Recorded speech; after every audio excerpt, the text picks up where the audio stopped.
నా పేరు ప్రసాదరావు. ఏం చేస్తారు సార్ మీరు? Retired person. సరే, ఎలా అనిపిస్తుంది ఈసారి వైజాగ్ ఎంతవరకు అభివృద్ధి అయిందంటారు ఈ 5 ఏళ్ళు? ఏం చెప్తారు? వైజాగ్ ఏమి అభివృద్ధి అయితే చేయలేదు. ఏంటంటే ఏదైనా జరిగిందంటే అక్కడ ఋషికొండ ఒకటి దవ్వేశాడు, అంతవరకే నాకు తెలుసు. డెవలప్మెంట్ కొత్తగా చేసింది అనేది ఏంటి నాకు కనిపించలేదు. అయితే చూడండి సార్, జగన్ వచ్చిన తర్వాత ఏం చేశాడు? మొట్టమొదట ఇచ్చాపురం వరకు ఊకదంపుడుగా చెప్పాడు, నేను వస్తే మొదటి సంతకం సిపిఎస్ రద్దు అని చెప్పాడు. చేశాడా? ఊహించని పిఆర్సీ ఇస్తానన్నాడు, ఇచ్చాడా? పిఆర్సీ లేదు, ఇది లేదు. ఎందుకు ఇవ్వాలా? మద్యపాన నిషేధం చేసేస్తాను, మొదటి సంతకం అక్కడే, సంపూర్ణ మద్యపాన నిషేధము. ఎంతమంది అక్కలు చెల్లెలు నాశనం అయిపోతున్నారు అన్నాడు. చేశాడా? మద్యపాన నిషేధం చేయలేదే, ఇంకా ఎక్కువగా తాగుతున్నారు. మరి ఎందుకు ఇవ్వాలి ఓటు? నా ఉద్దేశం చెప్తున్నాను. ఈరోజు వైజాగ్ పార్లమెంట్ ఏదైతే టీడీపీ నుంచి శ్రీభారత్ గారును, వైసీపీ నుంచి బొత్స ఝాన్సీ గారు పోటీకి వస్తూ ఉన్నారు కదా ఈసారి, అంటే మీ తరపున మీకున్న సమస్యల కోసం ఎవరైతే బలంగా పోరాడగలరు అనుకుంటున్నారు, ఏం చెప్తారు? ఝాన్సీ ఏం చెప్తుందండి, ఏం చేయగలరు? డబ్బులు అయితే ఉన్నాయి కానీ బొత్స ఝాన్సీ వల్ల ఏమీ కాదు. అదే భరత్ గారు గెలిచారనుకోండి, he can do something for the development of the Visakhapatnam. ఆవిడ ఏమి లాభం లేదు. చీపురుపల్లిలో అప్పుడు పోటీ చేసిన విజయనగరం జిల్లా నుంచి చూసాము కదా, అలా కూర్చోటమే. అప్పుడు 25 మందికి 22 వైసీపీ వాళ్ళు గెలిచారు సార్. ఏం చేశారు? ఏం పార్లమెంట్లో ఒక్క మాట కూడా ఆంధ్రప్రదేశ్ కోసం ఆడే పరిస్థితి లేదు.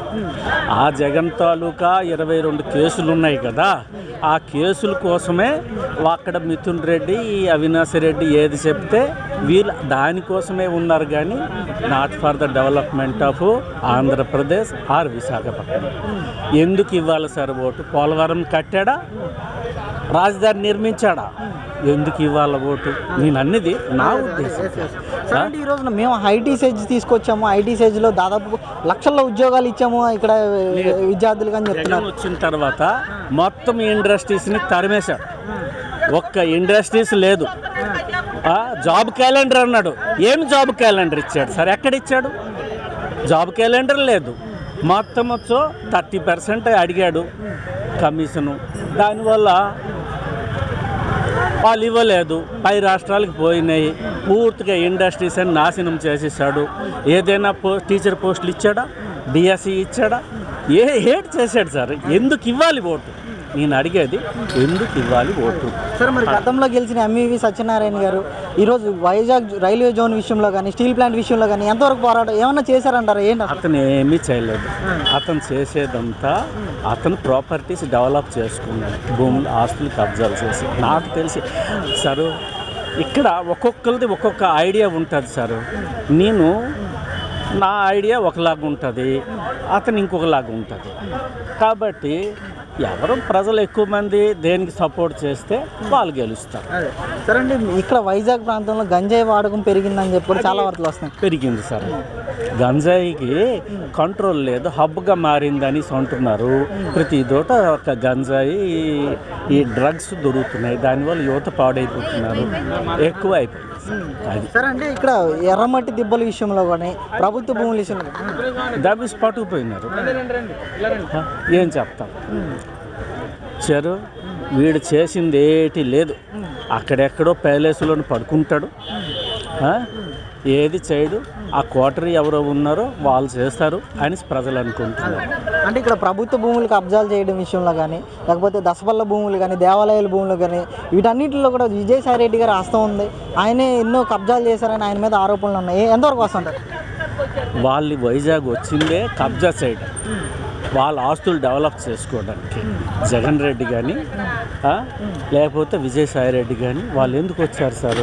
వాళ్ళ ఆస్తులు డెవలప్ చేసుకోవడానికి, వాళ్ళ తాలూకా వాల్యూ పెంచుకోవడానికి కానీ అంతకు మించి ఇంకేమీ లేదు. వాళ్ళు ఇంకేమి డెవలప్ చేసేది నాకు తెలిసేది కొత్తగా ఏమీ లేదు. అయ్యా, ఎక్కడైనా పిడికిడి మొన్నేసాడా? ఒక్క రోడ్డైనా చేశాడా? 5 సంవత్సరాలు గడిచిపోయినాయి, ఒక్క రోడ్డైనా నిర్మించాడా? ఎందుకు ఇవ్వాలి ఓటు? సార్ అంటే ఇక్కడ ఋషికొండ మీద ప్యాలెస్ కట్టారు కదా, దాదాపు 500 కోట్లు ఖర్చు అయినాయి అని చెప్పి. Waste sir. ఋషికొండది అక్కడ అవుతుంది, అదంతా వేస్ట్. అది జగన్ తాలూకా ప్యాలెస్ అని ప్రజలు అనుకుంటున్నారు, నా ఉద్దేశం. అంటే ఒక బాత్రూమ్కే దాదాపు 26 లక్షలు ఖర్చు పెట్టారు టాయిలెట్ విషయంలో అని చెప్పి. ఏంటి అది వాడు తాలూకా ప్యాలెస్ సార్. అంటే ఇంకా జనరల్గా ఏటనుకుంటున్నారు, కొత్త ప్యాలెస్ ఎలా కట్టాలా, గదిరాజు ప్యాలెస్ కూడా మనం తీసుకుంటే పోలే అనేటువంటి ఉద్దేశంలో ఉన్నాడు. నెక్స్ట్ గెలిస్తే అది కూడా తీసుకుపోతాం. అంటే సార్ అంటే గతంలో ఎంతోమంది ఎంపీలు చేశారు ఇక్కడ, అశోక్ గజపతిరాజు గారు కానీ, పురంధేశ్వరి గారు కానీ, ఎంఈవి సత్యనారాయణ గారు కానీ, వీళ్ళందరూ ఎంతవరకు కృషి చేశారంటారు ఈరోజు వైజాగ్ అభివృద్ధి కోసం? ఈసారి ఎవరు వస్తే మీ సమస్యలు వినిపిస్తారు అనుకున్నారు సార్? నాకు తెలిసే వరకు బొత్స ఝాన్సీ వల్ల ఏమీ కాదు, నాకు ఏమీ తెలియదు. ఆమె ఒక స్టాచ్యూ.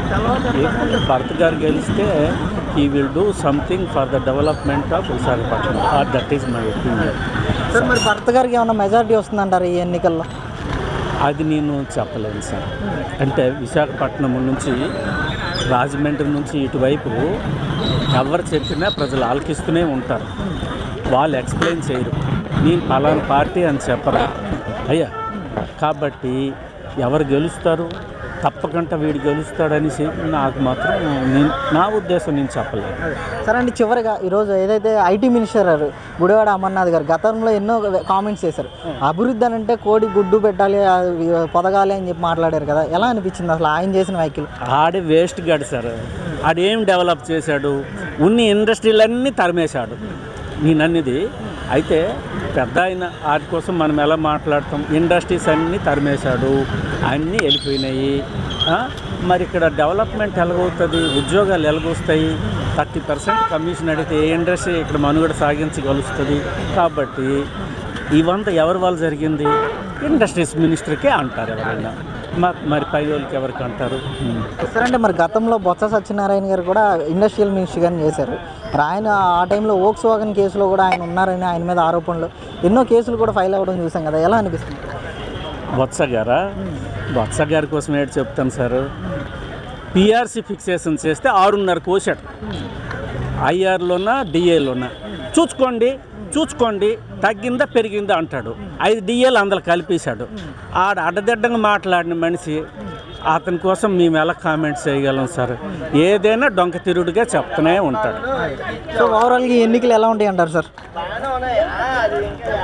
ఎన్నికలు ఎలాగ ఉంటాయంటే, మరి లోకల్గా టాక్ చూస్తే ఈ ఏరియాలో, మరి మాకు బయట సంగతి తెలియదు, ఇక్కడ మన ఎమ్మెల్యే వెలగపూడికి ఓడించినోడు ఎవరు లేరు.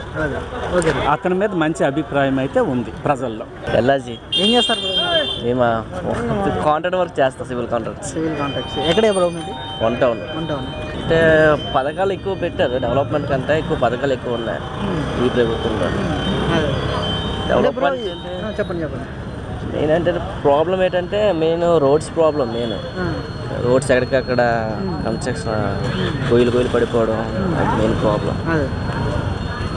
ఈ 1 ఇయర్లో కొంచెం మళ్ళీ రోడ్స్ అవి వేస్తున్నారు. ఈ 4 ఇయర్స్లో కొంచెం తక్కువ నాకు తెలిసి. అంటే ఇక్కడ వైజాగ్ ప్రాంతంలో గంజాయి వాడకం పెరిగిందని చెప్పి చాలా వార్తలు వస్తున్నాయి కదా, ఏం చెప్తారు? నేను చూశాను, అంటే సోషల్ మీడియాలో కానీ న్యూస్ ఛానల్స్లో కానీ చాలా చూశాను. మన లేటెస్ట్గా మన వైజాగ్ పోర్ట్లో కూడా చాలా వరకు కంటైనర్ ఒకటి సీజ్ చేశారు కదా పోలీసులు, అదొక న్యూస్ చూశాను. నాకు తెలిసి ఎక్కువే రన్నింగ్ అవుతుంది అనుకుంటున్నాను.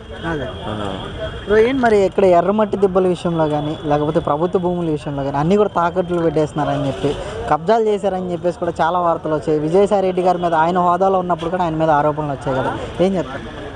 నేను విన్నాను అవన్నీ, మరి ఎంతవరకు నిజం ఎంతవరకు అబద్ధమో తెలియదు. అది అంటే ప్రభుత్వం భూమి ఆక్రమించుకున్నారో తెలియదు, లేకపోతే ఏమైనా మరి ఏంటంటే మనకు తెలియదు. లీగల్గా అంటే మనకు తెలియదు, అన్అఫీషియల్గా అయితే మాత్రం న్యూస్ ఛానల్స్లో చూస్తున్నారు ఇలాగ ఆక్రమించారు కానీ మరి అది ఎంతవరకు నిజం ఎంతవరకు అబద్ధమో తెలియదు.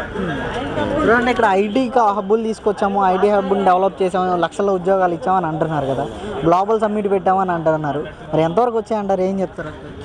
ఐటీ పరంగా అంటే కొంచెం ఆ ప్రభుత్వంలో బాగుండేది, ఈ ప్రభుత్వం కొంచెం డల్ అయింది అనిపిస్తుంది నాకైతే, నేను గమనించినంత వరకు.